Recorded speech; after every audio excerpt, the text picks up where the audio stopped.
Presentamos Encuentro con la Soberanía. El amor madre a la patria no es el amor ridículo a la tierra, ni a la hierba que pisan nuestras plantas. Es el odio invencible a quien lo oprime. Es el rencor eterno. En el año 16. Muy buenas noches, amigos televidentes. Bienvenidos sean todos a este su programa Encuentro con la Soberanía. Y como cada sábado estamos con ustedes, Priyanka Rodríguez, Camila Michel y una servidora, Raquel Valerio. Desde la primera parte estará con nosotros el economista Osvaldo Montalvo Cosío, que ya es parte de nuestro programa. Y en la segunda parte tendremos con nosotros a nuestro invitado de siempre, el historiador Manuel Núñez. Vamos de inmediato a mencionarles los temas que tenemos en el tapete de hoy. Y primero tenemos que Narciso Izaconde, de La Fuerza de la Revolución, califica de montaje lo de la invasión haitiana. En segundo tenemos que increíble, los haitianos ocupan el Parque Mirador. Luego tenemos indigencia afecta a 1 de cada 6 dominicanos. Y el entorno de la Basílica de Higüey se han transformado en un cabaret a cielo abierto. Luego tenemos que proponen la prolongación del incentivo a los empresarios de la frontera. Y bien, Camelia, Priyanka y Osvaldo, bienvenido Osvaldo a este programa que es tuyo también. Las declaraciones del dirigente de izquierdas, Narciso Izaconde, diciendo que los haitianos no invaden a la República Dominicana, sino que inmigran. Bueno, a este señor Izaconde sabrá mucho de historia rusa, pero desconoce la verdadera historia dominicana. Precisamente este 27 de febrero, creo que es martes, se celebra la independencia dominicana de la invasión haitiana de 1822 hasta el 1844, cuando nos independizamos gracias a nuestros padres de la patria, Duarte Sánchez y Mella, y un grupo que conformaban la Trinitaria. Nosotros pensamos que una inmigración no deseada por los dominicanos de enfermos, parturientas, trabajadores, niños huérfanos, debe ser calificada de invasión, aunque aquellos sectores que la promueven quieren engañarnos empleando otro vocabulario y hacerse los graciosos ante las ONG y ante los que manejan los hilos de esta conspiración en contra del pueblo dominicano. ¿Ustedes qué piensan de estas declaraciones de este señor que no puede hablar en nombre de los trabajadores porque no se le conoce ocupación laboral, ni en nombre de los dominicanos que van a los hospitales públicos porque no se atienden, ni sus nietos van a escuelas públicas? Al parecer, su ideología la acompaña en la ceguera que él le quiere transmitir al pueblo dominicano con esta noticia. Tú, Osvaldo, ¿qué puedes decirnos? Sí, mira, es sobre todo lo que tú dijiste, que no se le conoce ocupación y cómo puede hablar en nombre de los trabajadores. Lo más interesante de todo es que él y el nieto de Bosch son personas que atribuyen como que los beneficiarios de la invasión haitiana van a ser, es la élite dominicana. Y no como que invierte los términos, porque cuando nosotros hacemos el mapa de intereses, nos damos cuenta de que a quién le puede interesar un flujo interminable de trabajo en condiciones de sobrevivencia. Lo que estamos hablando es a quién le puede interesar la mano de obra más barata del mundo. No es precisamente a la clase media dominicana, ni es tampoco a los trabajadores dominicanos, porque siempre van a encontrar un competidor con el que ellos mismos no pueden competir si quieren mantener el nivelito de vida que han conseguido. O sea, ¿cómo tú vas a competir con una persona que va a aceptar cualquier salario? ¿Quiénes son los verdaderos beneficiarios de la migración haitiana? La alta élite económica dominicana, que va a tener una provisión de mano de obra baratísima. Pero el segmento medio y los trabajadores dominicanos son los grandes perdedores de esa invasión.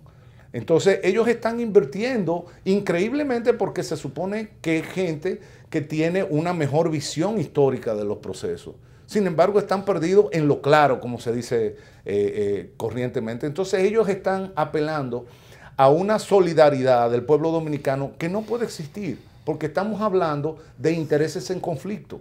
¿Sí? Sí, mira, hay una cosa que yo quería decirte. Narciso Isa Conde, si bien no es lingüista, entre las muchas cosas que él no es lingüista, pero él se ha sumado al grupo de personas que quieren resolver el problema haitiano con un enfoque semántico.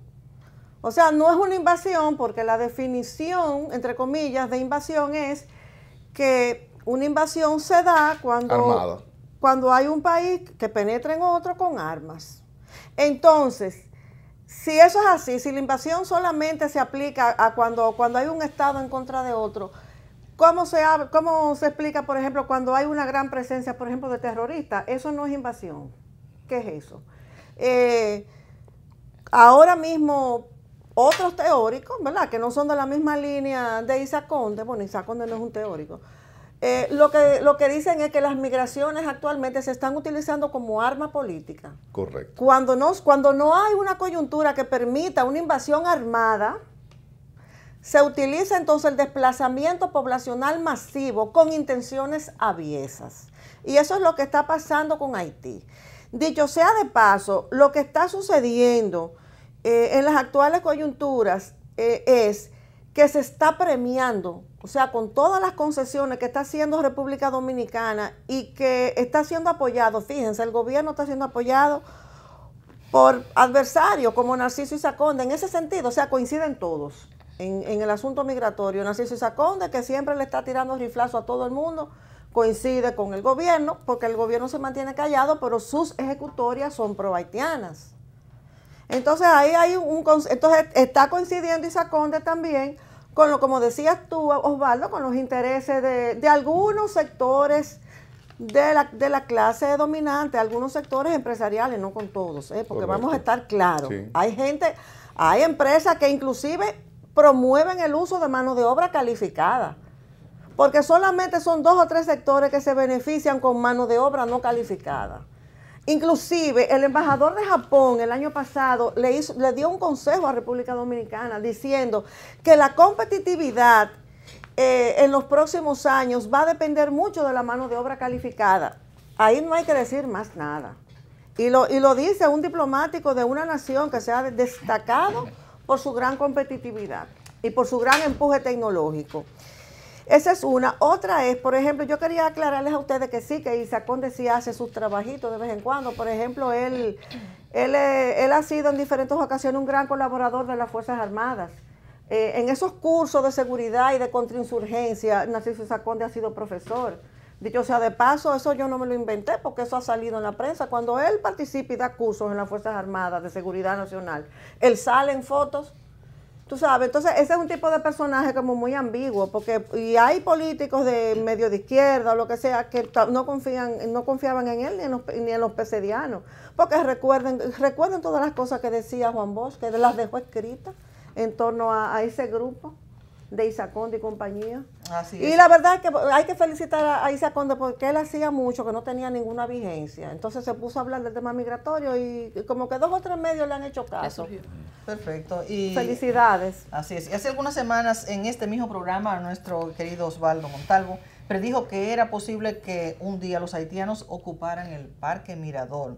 Eso parecía increíble. Pues bien, eso acaba de ocurrir la semana pasada. Los haitianos trataron de hacer un campamento, un campo de refugiados en el Parque Mirador. Los haitianos lanzaron piedra contra la policía municipal. Los haitianos, como les dije, en Santiago, hacen sus necesidades en los alrededores del hospedaje.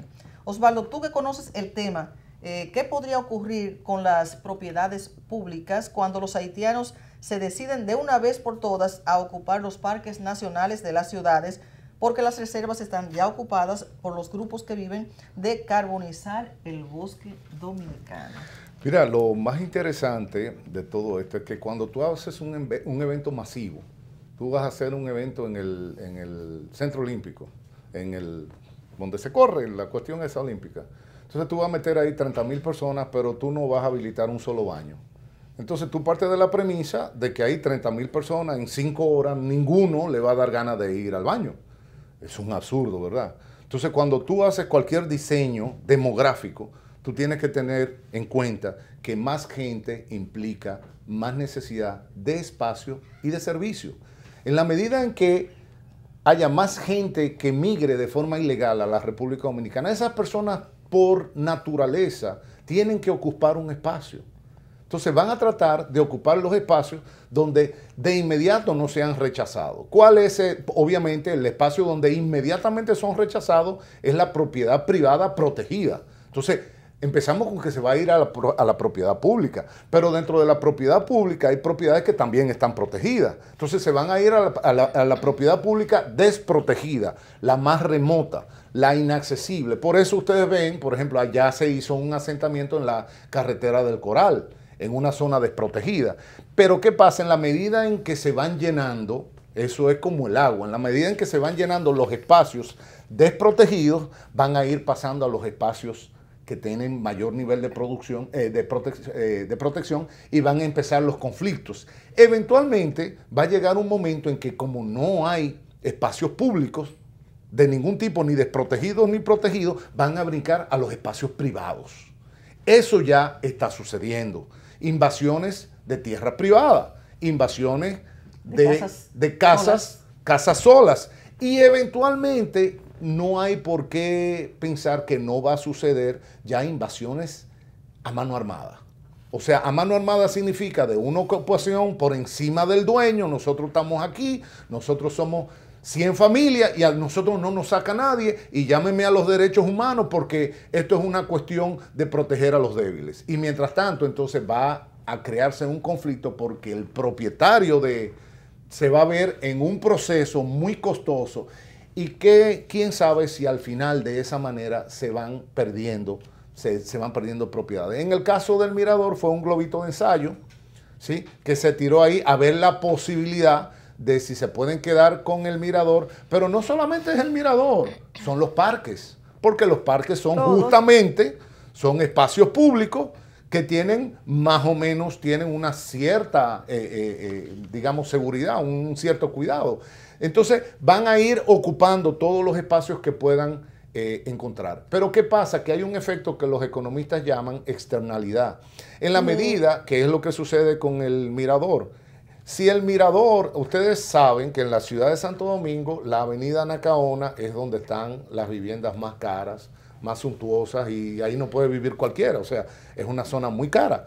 Y se seleccionó esa zona, esa franja, precisamente porque al frente tiene el Parque Mirador, y una de las ventajas es que como es un parque, ahí nadie nunca va a poder construir y tiene la vista al mar. Pero si se arrabaliza el Mirador, tiene el mismo efecto que si se pone una granja de pollo al lado de la casa de cualquiera. O sea, tú puedes vivir donde sea, y si el vecino de al lado te monta una granja con 300 pollos, pues tú sabes que el valor de tu propiedad y del entorno completo se va a ir, se va a devaluar, porque nadie quiere estar, ¿verdad?, cerca de una granja de pollo. Entonces eso sucede no con el Mirador, eso sucede con la indigencia. En la medida en que hay indigencia, y eso ya empezó a suceder en las zonas turísticas, porque es que los empresarios turísticos están viendo, por un lado, salarios baratos, y está bien que vean el salario barato, pero hay una externalidad. ¿Qué implicaciones tiene ese salario barato? Si ese salario bajo viene conjuntamente con indigencia, entonces pago poco, pero me ahuyentan los turistas. Así es. Ese es el efecto final que tiene. Así es, Osvaldo. Y hablando de indigencia, un estudio sostiene que la pobreza extrema afecta a un 30% de la población. Nosotros no logramos entender por qué hace apenas 2 semanas se publicó un informe de la Presidencia de la República diciendo que más de 1 millón de dominicanos había salido de la pobreza, y presentaban al presidente como el redentor de los pobres. Para justificar el argumento se dijo igualmente que los programas de ayuda social se habían multiplicado, que estamos gastando mucho más. Explícanos, Osvaldo, tú que eres economista, ¿cómo es posible que estemos gastando más dinero en asistencia de las personas cuando se supone que ya salieron de la pobreza? Porque el objetivo de los programas sociales no es eternizar a las personas en la mendicidad, sino volverlas productivas. Y ahí en las redes vimos además a 2 jóvenes hablando acerca de eso, de que los funcionarios no van a las escuelas públicas, que el gobierno construye escuelas públicas, pero que sus hijos no van a escuelas públicas, que construyen hospitales, pero no van a hospitales. ¿Tú qué puedes decirnos brevemente que antes de la pausa? Sí, bueno, lo mejor del caso es que en todas estas mediciones, sobre todo en estas mediciones hechas por el gobierno, ellos tienen la posibilidad de hacer la medición, por un lado, y de socializarla. Entonces tú dices, bueno, ¿cuál es el criterio que utilizaron para decidir quién es indigente y quién no, y quién es pobre y quién no? Entonces, si tú tienes la posibilidad de mover las rayas, no sé si o sea, tú dices, de aquí a la derecha hay gente que no es pobre, de aquí a la izquierda están los pobres. Entonces, si tú tienes la posibilidad de mover las rayas y tú tienes los datos, o tú eres de las personas que construyen los datos, pues al final de cuentas prácticamente tú vas a decir cualquier cosa. Ahora, simplemente tú tienes que salir a la calle. O sea, lo que te dice a ti si ha disminuido la pobreza es el movimiento económico real.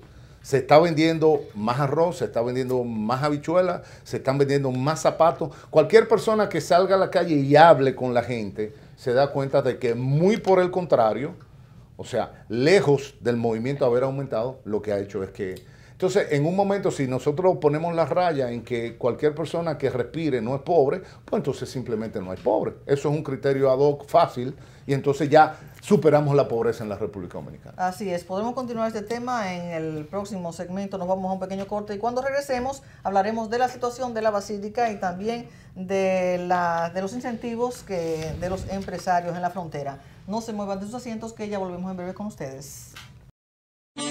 Presentamos Encuentro con la Soberanía. El amor madre a la patria no es el amor ridículo a la tierra, ni a la hierba que pisan nuestras plantas.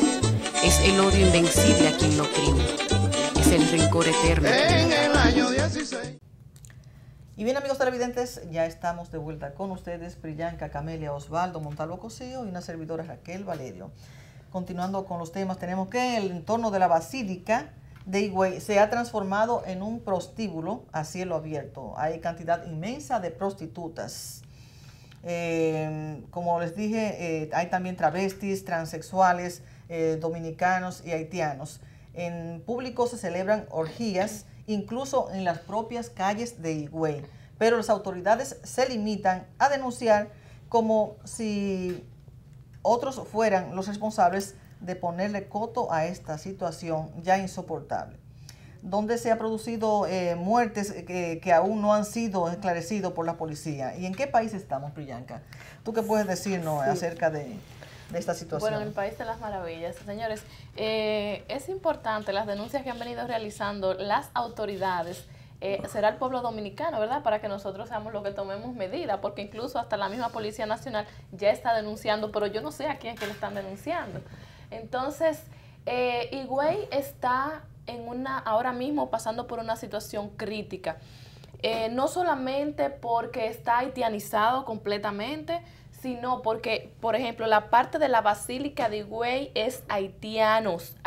Tú puedes encontrar 1 o 2 dominicanos. Nosotros estuvimos en Higüey hace muy poquito tiempo, pero no es de extrañar que estén fuera. Sí, dentro de la Basílica están también los haitianos. Está arrabalizado. Tú encuentras muchísima parte del área verde ya desaparecido porque se colocan ahí dentro con los niños, hacen reguero, tiran basura. La última vez que yo fuimos usted también nos acompañó nuestra madre, fue deprimente la cantidad de basura que había dentro de la basílica, y no era un día especial que tú puedes decir, bueno, hay muchísima gente hoy, se desborda. No era ningún día especial, era un domingo cualquiera, y la cantidad de basura, la cantidad de indigencia que había dentro de la basílica era terrible y deprimente, que también afecta directamente el turismo. Y la mayor parte de las prostitutas, los travestis que están ahí fuera, también son haitianos, y alrededor de la basílica hay un sinnúmero de prostíbulos también. Entonces, realmente, ¿quién puede tomar? Tenemos que ir los dominicanos a desbaratar esos prostíbulos, porque las autoridades denuncian, pero ¿a quiénes le denuncian? No, mira lo siguiente, realmente yo, en esta coyuntura, yo quiero felicitar al periódico, al Listín Diario, porque el Listín Diario se dedicó parte de la semana pasada y de esta a hacer una serie de reportajes con ese tipo de quejas allá en Higüey, especialmente en esa área, lo que le llaman la Avenida Sacra, porque no solamente es la basílica, hay otras iglesias cerca, Y es una zona que se entiende de peregrinaje y además de esparcimiento familiar. El Listín Diario se ha dedicado porque ellos captaron el disgusto de la población. O sea, los higüeyanos se han cansado de dar la queja a las autoridades y ellos no prestan atención. Ahora bien, después que el Listín Diario publicó esa serie de reportajes, pues ya a mediados de esta semana hubo ya una información donde se pudo notar que sí, que ya han apostado ya vigilancia, han puesto guardias, el ayuntamiento, Karina, la hija de Aristi, exacto, Karina ya por fin se dignó a aparecer, y más o menos se está controlando la situación. Sin embargo, yo lo que creo es que con eso se está tratando de lavar la cara de un problema. Sí, claro. O sea, está bien que pongan esas medidas, pero vamos a preguntarnos cuánto tiempo van ellos a durar con esa vigilancia. Eso es lo que iba a decir, en primer lugar. Y en segundo lugar, ¿cómo evitar que haya gente que se prostituya donde no hay empleo? Entonces, ahí entroncamos con lo mismo que decía Osvaldo. Si tú le abres la puerta a una serie de indigentes, van a tratar de ocupar los espacios, claro, porque es lo que pasa en el Mirador también. Dicho sea de paso, Osvaldo, lo del Mirador Sur en Santo Domingo, cuando se hizo esa ocupación, eso...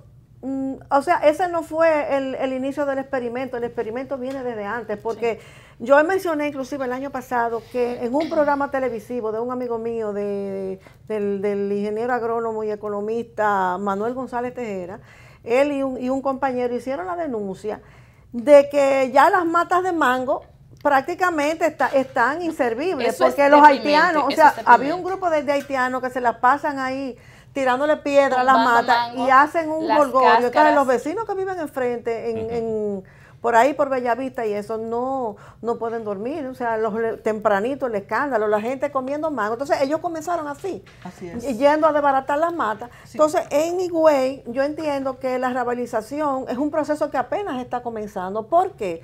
Porque ustedes saben que en la parte este de la isla es que hay más haitianos. O sea, por el turismo. Es algo que uno todavía lo sabe y uno se sorprende. Hay más haitianos casi que en la frontera. Entonces, obviamente, no hay empleo para tantos haitianos, entonces tienen que prostituirse. También hay prostitutos dominicanos. También leí que aparecía algún venezolano y una clientela grandísima. Por ahí desfilaban. O sea, hay tanta gente, señores, desaprensiva y abusadora. Por ahí pasan venezolanos, turistas, dominicanos. O sea, todo el mundo pasa por ahí. Y tienen a la población tradicional, la gente decente y que trabaja. El que trabaja necesita dormir. Sí, Osvaldo, tú como economista, ¿cómo tú ves esta situación de la Basílica en Higüey? ¿Y cuál sería la posible solución, ya que los funcionarios... Mira, más que la cuestión económica, por una cuestión de tiempo. Mira, algo que dijo Priyanka es que las autoridades hacen denuncias y uno lo toma de forma jocosa, pero no es jocoso. ¿Saben por qué no es jocoso? Porque eso implica dos cosas. Primero, que las autoridades no están en capacidad de resolver los problemas para los que fueron inicialmente constituidas. O no quieren. O no quieren, no vamos a entrar. Y hay un caso peor todavía, que es que son parte del problema. Porque aquí más de una vez me ha tocado a mí decir, señores, con el asunto haitiano, no sueñen con que el gobierno va a hacer nada. El gobierno es parte de la conspiración.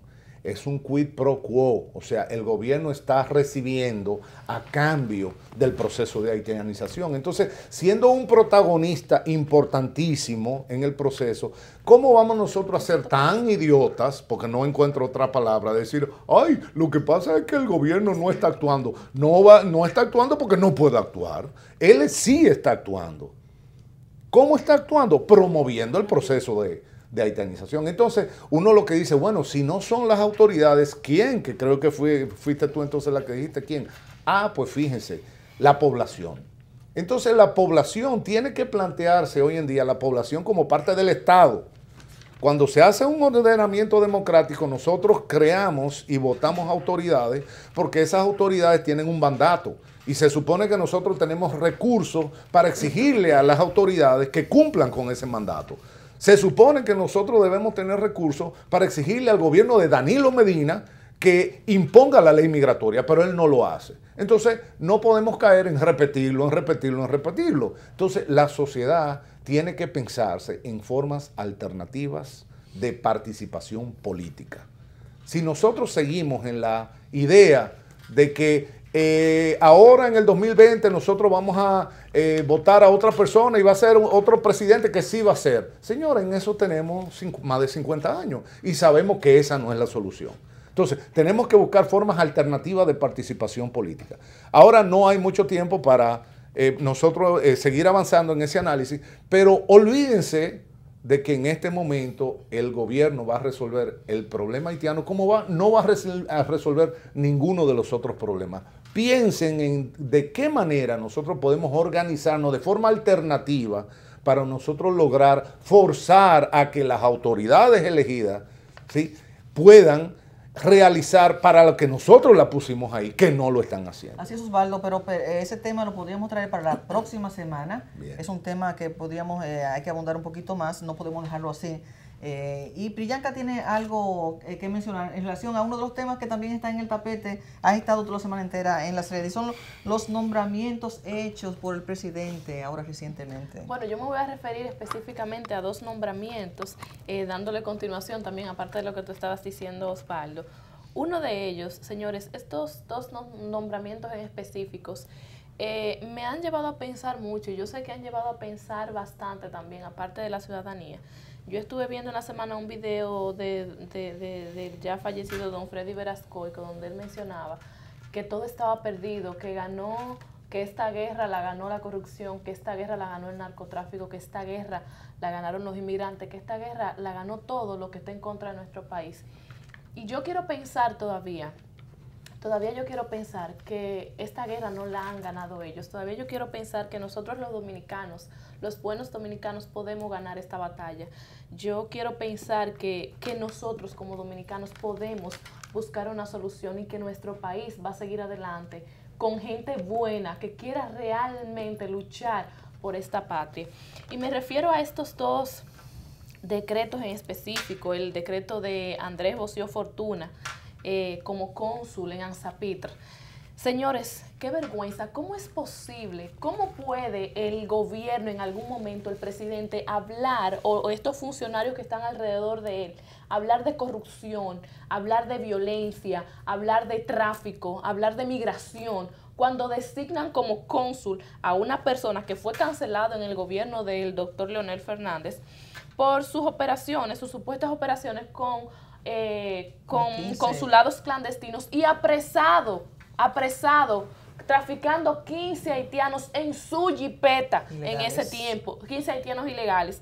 También, bueno, que fue apresado en ese momento por el equipo del G2. Y también en 2007 fue cancelado como consejero consular de Bellader porque se estaba realizando una investigación exhausta desde el Ministerio de Relaciones Exteriores. ¿Qué nosotros podemos decir con respecto a esto? ¿Qué mensaje se le está mandando a la sociedad, a esos jóvenes por los cuales nosotros queremos abogar porque estudien, porque crezcan, porque se preparen, que uno se pasa añales en la universidad, muchas veces estos muchachos yendo sin pasajes a la universidad, sin qué comer, sin beber, sin tomarse una botellita de agua, para que supuestamente puedan luchar? ¿Con qué cara nosotros le podemos decir a esos jóvenes que luchen por su país, que no salgan a las calles a asaltar, que no salgan a las calles a matar a alguien para conseguir la comida? ¿Con qué cara se lo podemos decir? Y el otro, bueno, que al parecer se va a revocar, al parecer, no sabemos, el viceministro de la Juventud, Bantroy Suazo, que en ocasiones anteriores también ha ocupado algunas posiciones políticas importantes. La juramentación de esto no se realizó, no porque el presidente no sabía que él estaba involucrado en un caso de violencia intrafamiliar. No se realizó porque él no lo podía indultar para llevarlo a juramentar. Porque Bantroy está preso por violencia intrafamiliar, por la golpiza que le dio a su mujer, que casi la mata. Un posible feminicidio en lo adelante, como los otros tantos que tenemos aquí, golpeadores y abusadores. Bantroy está preso. Entonces, caramba, ¿Qué le podemos decir otra vez a estos jóvenes? Que no importa que tú seas un asesino, que tú seas un traficante, que tú seas un delincuente, que tú seas lo que sea, no importa. Mientras más delincuente sea, más oportunidades tienes de llegar a ocupar un cargo político importante.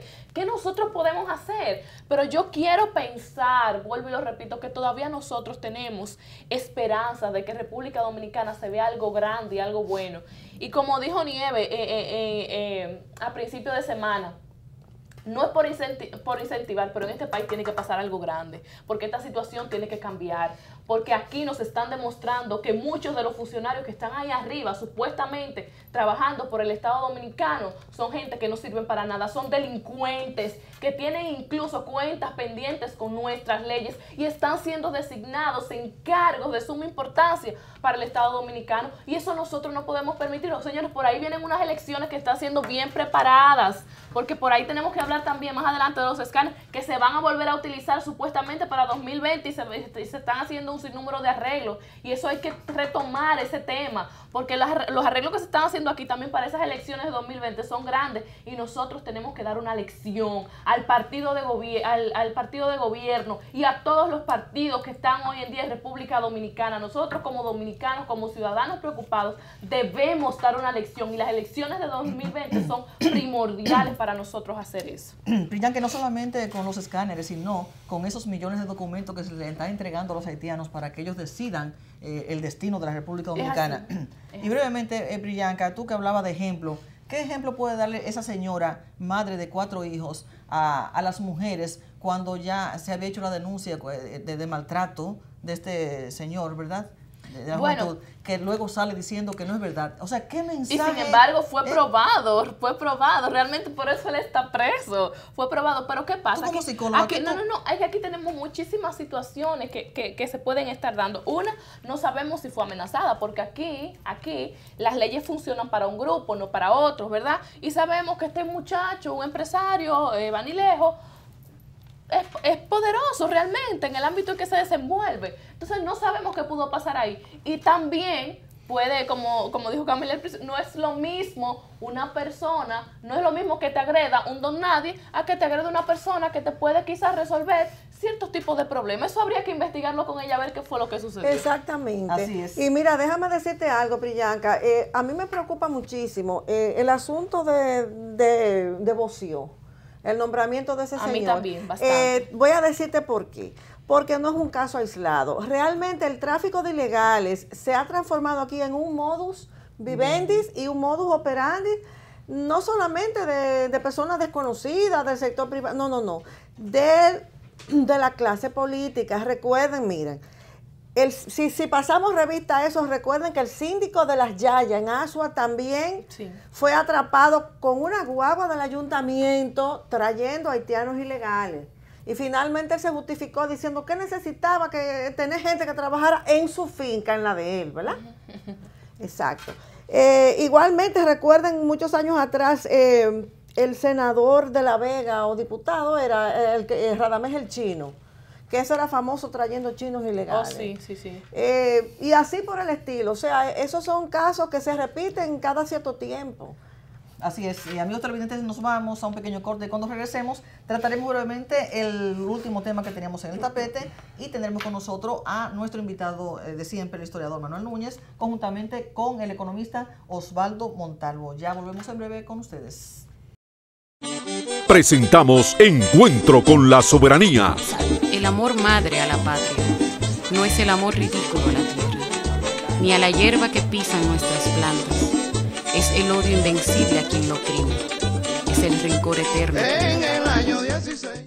Y bien, amigos televidentes, ya estamos de vuelta con ustedes en esta parte final de su programa Encuentro con la Soberanía. Aquí estamos con Osvaldo Montalvo, Camelia Michel y con nuestro invitado permanente, el historiador Manuel Núñez. Pero antes de entrar con Manuel Núñez, vamos brevemente a terminar con el tema que teníamos en el tapete. Es que la Ley de Incentivo para el Desarrollo Fronterizo, que otorga exenciones de 100% del pago de impuestos, libertad de tránsito y uso de puertos y aeropuertos. Fue una ley creada para fomentar el empleo y desarrollo en la zona fronteriza y su integración a la economía nacional. La ley fue creada para una aplicación de 20 años y concluye en el 2021. Las empresas quieren establecerse en la frontera y es necesario que se cree un polo de desarrollo en esa zona para que los dominicanos repueblen esa zona. El diputado Zapata propone que se prolongue por 20 años. ¿Ustedes qué piensan de esta situación? Amelia. Sí, yo quería preguntar lo siguiente. ¿Cuáles son los mecanismos para medir el alcance de las políticas oficiales? Porque aquí se habla de un incentivo, ¿verdad? Para las industrias y eso en la zona fronteriza. Pero si vamos si tiramos una mirada a grosso modo, ¿cuáles son los alcances de ellos? Porque yo lo que veo es que la migración de los dominicanos desde la frontera hacia otros puntos del país y fuera de la nación continúa. ¿Qué tú dices, Osvaldo? Porque ¿quiénes son los que están ahora mismo en el área fronteriza? Hay muchísimos pueblos que se han hecho reportajes de cómo está despoblada muchas zonas de ahí. Entonces, ¿qué es lo que están haciendo esas empresas? Cuando se crea cualquier tipo de incentivo, cualquier régimen de incentivo, se da una ventaja relativa a otras empresas para tratar de obtener un resultado. Cuando se crea toda esta cuestión de incentivos en la zona fronteriza, se da el privilegio de no pagar impuestos a cambio de crear empleo. Pero obviamente, ¿dónde están los si tú quieres repoblar, se supone que esos empleos es para la población nacional. No sé si tú me sigues. O sea, si nosotros creamos una empresa y la llenamos de haitianos, entonces nosotros no estamos precisamente protegiendo la frontera. Lo que le estamos es creando incentivo a la migración hacia esa zona. Entonces uno tiene que estar claro en cuál es el incentivo que da y cuál es el efecto esperado. Entonces, ¿qué es lo que estamos diciendo con esto? Que simplemente se han dado los incentivos, pero el efecto de repoblar y de que esas empresas sirvan como polos de desarrollo en la frontera, obviamente no se ha obtenido. Y además hay otra cosa, cuando tú creas ese sistema de concesiones, de privilegios, tú lo que esperas es que eso sirva como semilla. O sea, tú implantas o plantas una empresa, un proyecto, la idea es crear una economía alrededor de ese polo de desarrollo, como ha sucedido, por ejemplo, con los polos turísticos. O sea, tú tienes Bávaro, Punta Cana, entonces, bueno, ahí se crearon una serie de empresas y la expectativa es que la población nacional pueda beneficiarse de ese. Pero si tú se la entregas a la población ilegal, entonces tú lo que vamos a tener, lo que tenemos es una implantación, pero que no tiene efecto sobre la economía nacional, porque se disipa por otra vía. Pero oye lo siguiente, lo que yo me encuentro más peligroso de todo, no es solamente la exención de los impuestos, ya los dominicanos estamos acostumbrados a eso. Es el asunto de la libertad que hay de tránsito, y oye lo que dice, uso de puertos, aeropuertos, o sea, es un uso libre. Ahí no se sabe lo que entra ni lo que sale. Eso está peligrosísimo. Eso en el 21 lo que se quiere es 20 años más para terminar ya de embromar todo, de abrir fronteras y de mucho contrabando y de mucha vagabundería. Bueno, pero es que tú no estás diciendo nada nuevo. Ese es el proyecto desde el principio, Camelia.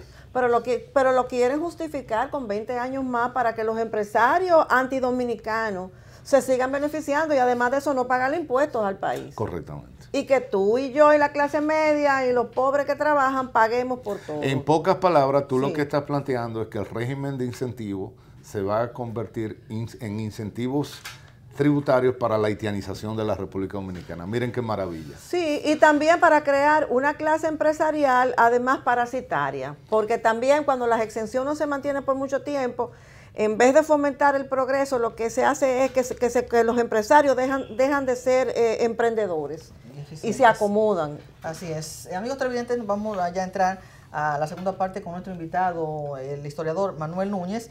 Y bienvenido, Manuel, a tu programa. Bien. La semana pasada se publicó un documento de la Organización Mundial para las Migraciones, OIM, y es un organismo de Naciones Unidas en el que se dice que cada extranjero que vive en el país, hay 3 dominicanos. O sea, el documento parte de la idea de que hay 3 millones de dominicanos fuera del país, y eso es falso. Pero además, el hecho de que hayan dominicanos que emigren al país del país desarrollados, a países desarrollados, no nos obliga a recibir haitianos indiscriminadamente, porque también los haitianos, si los dejan, van a esos países. Manuel, ¿cuál es la intención de este informe?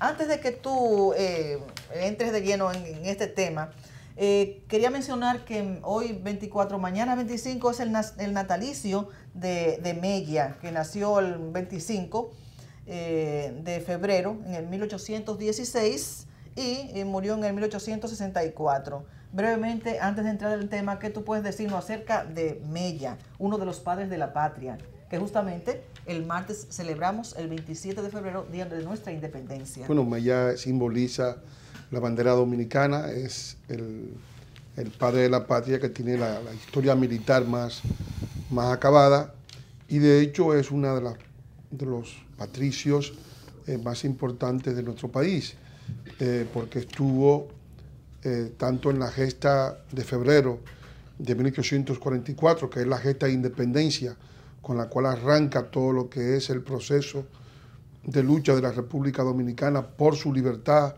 su autodeterminación y su soberanía, y también estuvo en la gesta de la restauración de esa independencia, porque murió en 1864 en plena guerra de independencia y estaba actuando a favor de la soberanía nacional al momento de su muerte, cuando Duarte, que llega por Guayubín, Duarte vino por Guayubín, vendió todos sus bienes, todos los bienes familiares, para alquilar una goleta y llegar con una pequeña cuadrilla de hombres a la parte occidental de la isla, Guayubín, a Montecristi, desde donde se incorporó también al proceso de lucha por nuestra independencia. Y Duarte, que tenía un enorme afecto por Mella, había durado 20 años sin ver a Mella. No olvidemos que Duarte salió en 1844 expulsado por Santana al exilio y nunca más puso un pie en la capital de la República. Y cuando sale del país, 20 años después, se encuentra con Mella y acompaña a Mella en su momento último por la sierra de San José de las Matas hasta Santiago, donde fallece el patricio, autor del Trabucazo, que marca el inicio de nuestra gesta nacional de independencia. Así es, Manuel. A ustedes, amigos televidentes, pueden buscar más información en las redes, en Google, acerca de este Patricio Mella. Manuel Núñez, háblanos entonces de este perfil migratorio, este documento de la OIN, que es nuestro tema. No sé si tendremos tiempo de hablar enteramente del documento, porque la segunda parte del programa habíamos calculado dedicar al documento, pero podemos comprometer a Osvaldo para extendernos directamente con este documento que nos parece de una enorme importancia. Fíjate, este documento fue elaborado por la OIN, por el organismo que dirige Florinda Rojas, que se llama Instituto Nacional de Migración, que es una dependencia creada por el Ministerio de lo Interior en época de Fadul para controlar a migración. Si el objetivo de la creación del Instituto de Migración era quitarle a migración la potestad de decidir la política y que sea el instituto el que decida la política para reducir la migración a una sencilla operación de policía.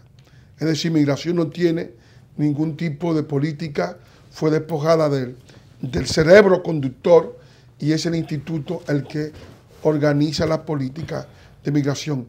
Este instituto está dirigido por la señora Florinda Rojas, que antes era del Centro Bonó y estaba ligada al grupo de los jesuitas. O sea que prácticamente ellos han ido ocupando las instituciones que se ocupan de la interdicción de la migración para tratar de encorsetar al Estado. Es un poco como colocar al zorro a cuidar la pollera. Manuel, ¿y a quién se le preguntó para quitarle este poder a migración? ¿A qué instituciones, a qué personas? Bueno, eso es parte del conjunto, porque hay el documento evoca igualmente un conjunto de de leyes que se han elaborado como política nacional migratoria.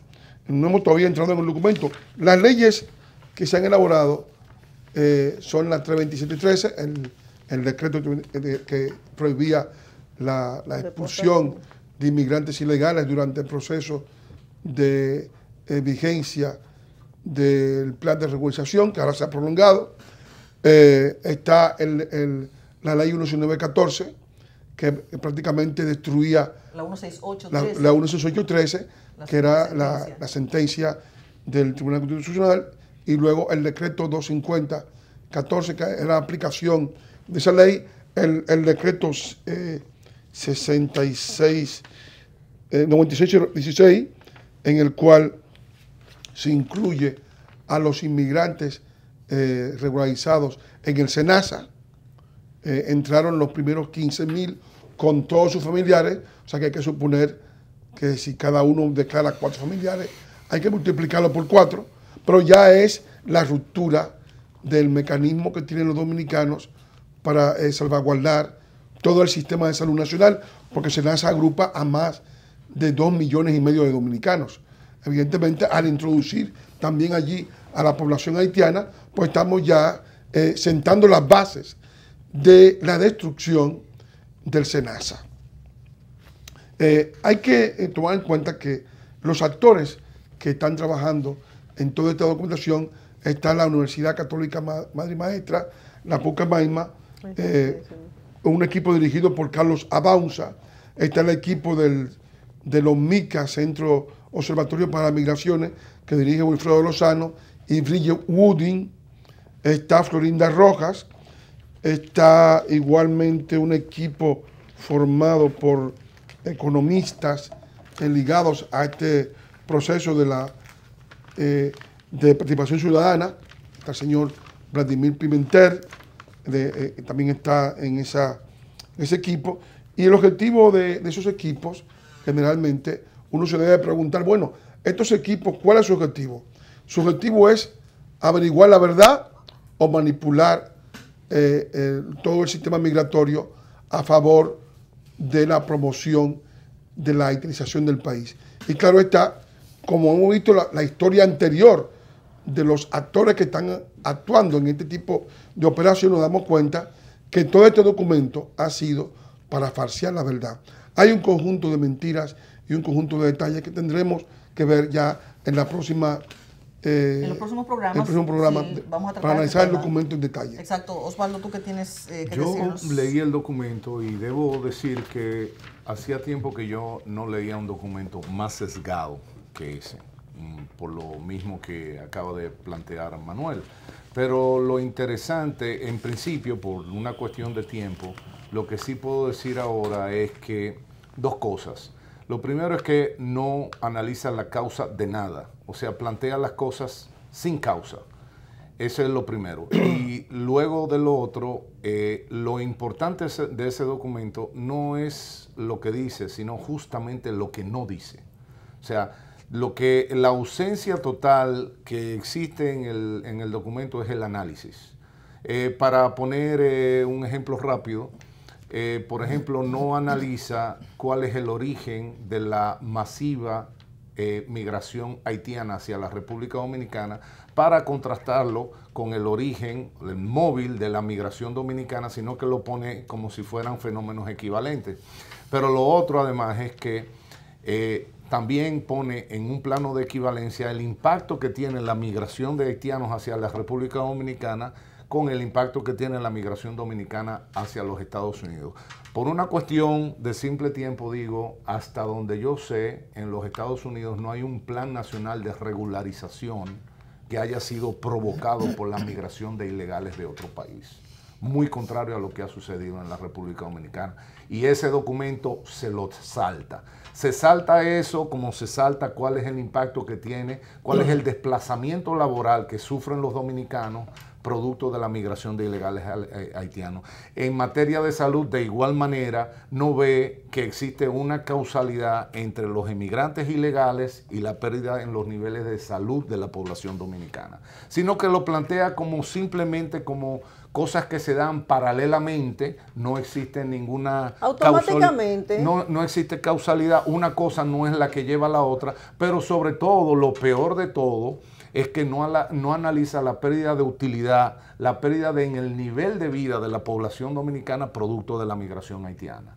Ese es un documento simplemente completamente sesgado y obviamente, por lo mismo que dice Manuel, no se puede esperar otra cosa porque a nadie que tuviera una visión alternativa del fenómeno migratorio se le invitó para que colaborara en ese documento. Así es, gracias Osvaldo, gracias Manuel por este tema que no ha terminado, vamos a seguir tratándolo.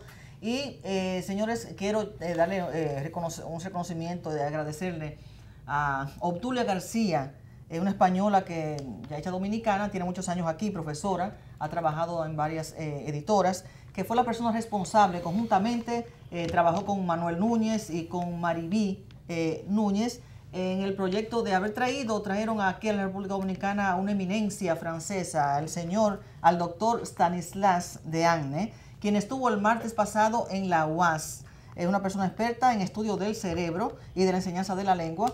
Estuvo también la esposa, que es psicóloga, y también estuvo en APEC y en la Academia de Ciencias. Así es que nuestras felicitaciones para Obdulia García, para Manuel Núñez también, y Maribí, y a todas las personas que asistieron a ese evento.